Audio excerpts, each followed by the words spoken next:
Sir, do not do that.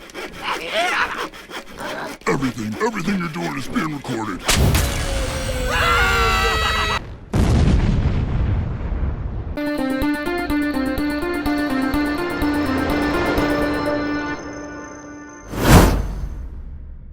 What's going on, everyone? Back again with another Star vs. Analysis video. And let's not waste any more time because I understand that most of you have been waiting for me to respond to this special, despite being somewhat overcome with slow-paced moments.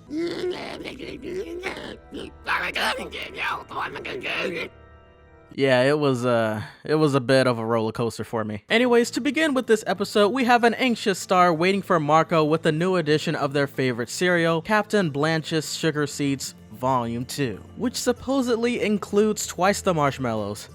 Huh.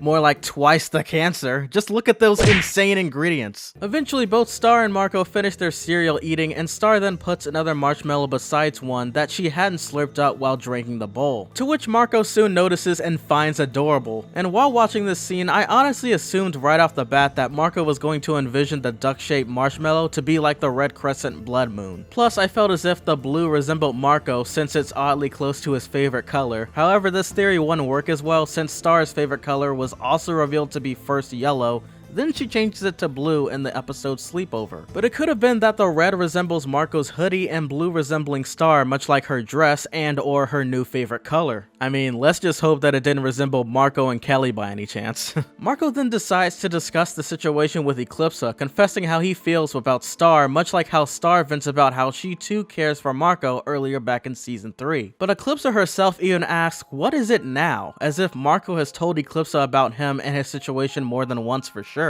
Another thing about this scene is that we see Eclipsa brushing the crystal of Globgor and not Globgor himself, which pretty much shows the desperation behind just how much she misses him and his devilishly great smile. So Marco admits to having these intense gut feelings and it won't go away, and asks Eclipsa if she can somehow use magic to prevent the feelings from occurring. And Eclipsa responds with one of the wisest quotes. Oh, sweet baby boy. No, I do not. But you shouldn't be in such a rush to get rid of them. But they hurt. Feelings are worth feeling, even if they hurt.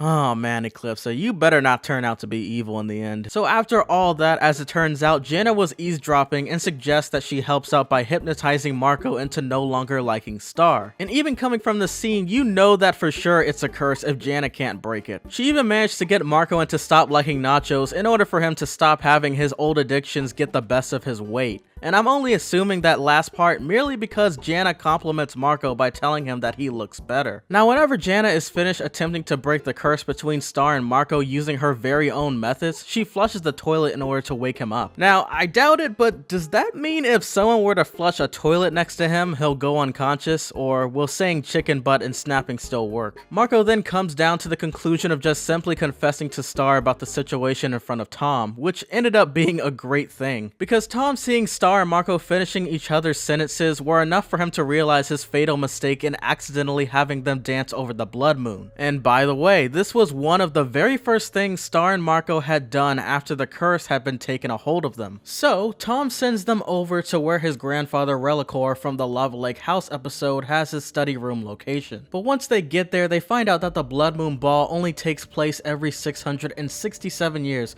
which is indeed the number on Nacho's The Dragon Cycle. And honestly, it was great to know that they weren't going to break the blood moon using this method, simply because doing all of these specific steps would be just as difficult as Goku and Vegeta using the fusion technique in sync. So their next best bet, according to the grandfather, is to go to the lowest level underground and search for the severing stone that has the capabilities of separating anything emotionally, physically, and of course, magically. However, before being able to officially cross the bridge leading to the stone, they first had to battle a couple of guard demons blocking the path. Or at least that was the original idea. Instead, the demons just had an argument about moving a couch by using others rather than calling a movers company. Yeah, you can tell just looking at this scene alone that this episode was basically dragging itself across the rocky pavement just to finally lead up to the moment when Star and Marco finally begin their journey breaking the curse.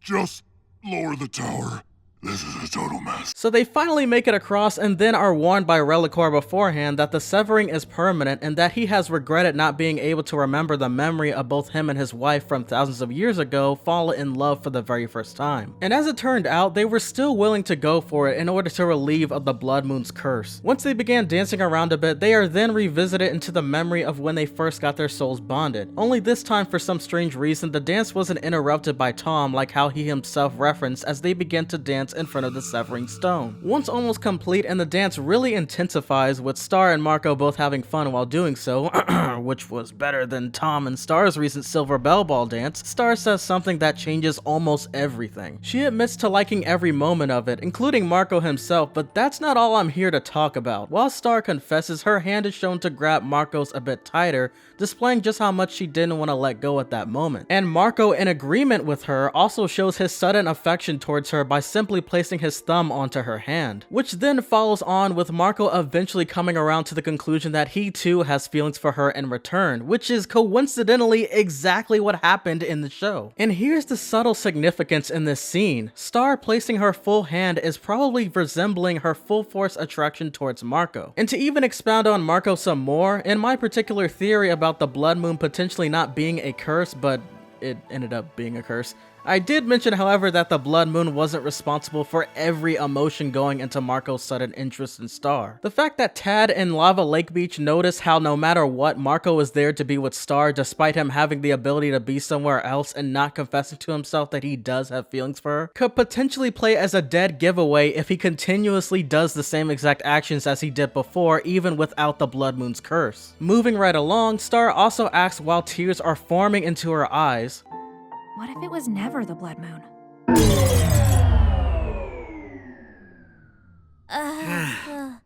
And well, there is much to say about this. Sure, the scene with the crescent blood moon snapping shows that the curse between them was successfully lifted, but there is something that I feel this episode was truly trying to tell us. Sure, the Blood Moon was responsible for a lot of things, but the curse was for two souls chosen to be bound based on destiny. Of course, being paired due to a curse isn't great, but if anything, this shows just how inevitable Starco happening is, no matter the circumstances. But what makes this scene extremely concerning is the fact that both Star and Marco won't be able to remember themselves both confessing to each other under the Blood Moon their affection towards each other at the very end. Hopefully that wasn't intentional, Tom. But my point that I would like to make and bring up is that the Blood Moon curse lifting was actually a great thing for two reasons. It gave us a slither of hope, even though they do try to disappoint a certain amount of us by showing both Star and Marco describing each other as nothing more than best friends, even though they totally did that from the start. Especially you, Star. You know what you did. And my second point being that now that the curse has finally been sent away, there won't be anything creepy between them happening anymore,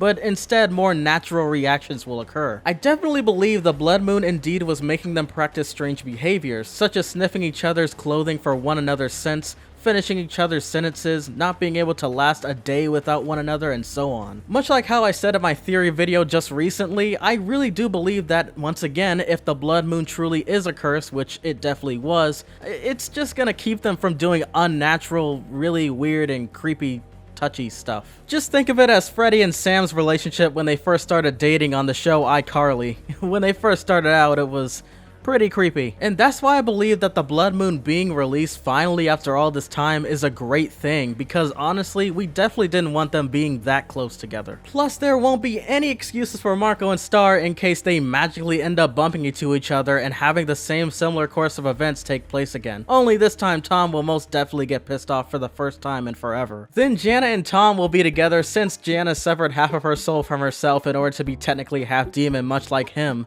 And if there's anyone else that may be getting with a demon, it's Janna.